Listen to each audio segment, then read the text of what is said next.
In Arkadelphia, Arkansas, March comes in like a lamb. With the blue skies and gentle breeze comes the promise of a lazy Saturday afternoon. But springtime in Arkansas is full of surprises.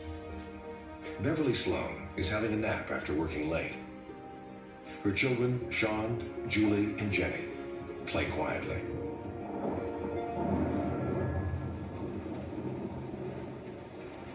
I was asleep, and my son came upstairs about a little after 3 and said something about borrowing my radio.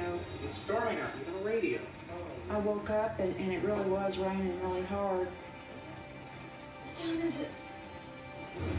Beverly recognizes the distinctive sound of an approaching tornado. Spring tornado season is about to hit early and hard in Arkansas. Hail bombards the roof and yard. Nearby, a huge funnel is touching down. Terrified, Beverly hustles the frightened children to the first floor, taking cover in the laundry room.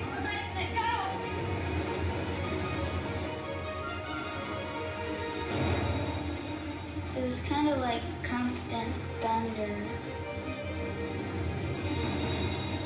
Warring winds, just howling. The bay window came smashing in, trees were falling on the house, the front door was blowing off, and the whole back of the house was blowing out at the same time. It's deafening. It's deafening. You could hear the house exploding, the boards creaky, the kids were screaming, "Oh my God, and help me, Mommy," and I thought, oh God, they're being killed. I thought, just please let me die right now. As suddenly as it had come, the tornado was gone. The family is literally blown apart. The tornado leaves an unimaginable swath of destruction, and in its aftermath, an eerie silence replaces the terrifying howl. It just didn't seem real. And then it was just deathly quiet, only you could hear people in their houses screaming and crying. And, I thought the kids had been blown away in the storm, literally picked up and carried off in the funnel. Dazed, Beverly struggles to account for all her children. Julie! Julie! Sean just appeared out of nowhere, and my daughter Julie, and we were looking around and we couldn't find Jenny anywhere.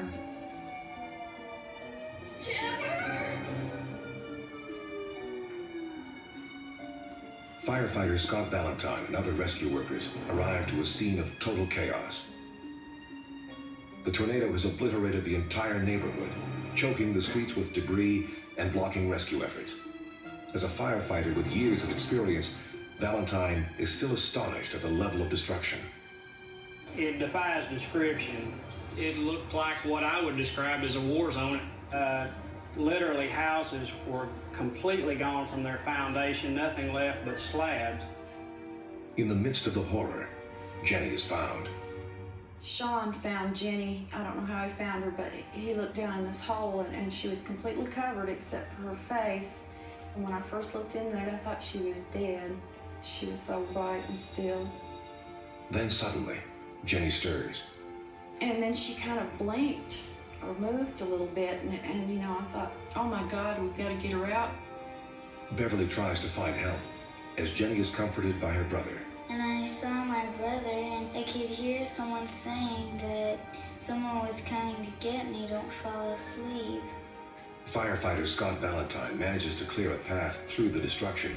He reaches the deep hole in which Jenny is covered in debris and water. Horrified, he sees that she's nearly cut in two. My initial concern was the severity of her injury. Her evisceration was from hip to hip, starting around back and going completely around back, and she was lying underneath the house in water. I was concerned just with keeping her alive, and how were we going to get her out of this hole? The need to get Jenny out is extremely urgent, but the situation is volatile. The gas main is cracked, and the slightest spark will set off an explosion. We were aware of the presence of the gas and electricity, and yes, it was a hazard, but we had a seriously injured young girl up underneath the house. Valentine prepares for the delicate task of getting Jenny out. We cradled her in my arms, and and we just basically stood up and passed her out of the hole to these other 3 rescuers. Jenny is rushed to the hospital. Dr. Rick Jackson is pessimistic about her chances.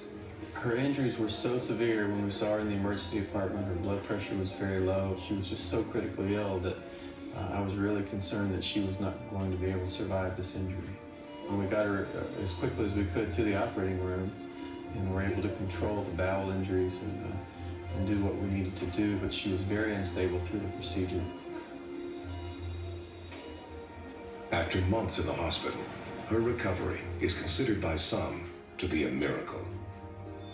There's no doubt if Scott Valentine and several police officers, if they hadn't got her out as soon as they did and got her to Children's Hospital, there's no doubt she would have died there.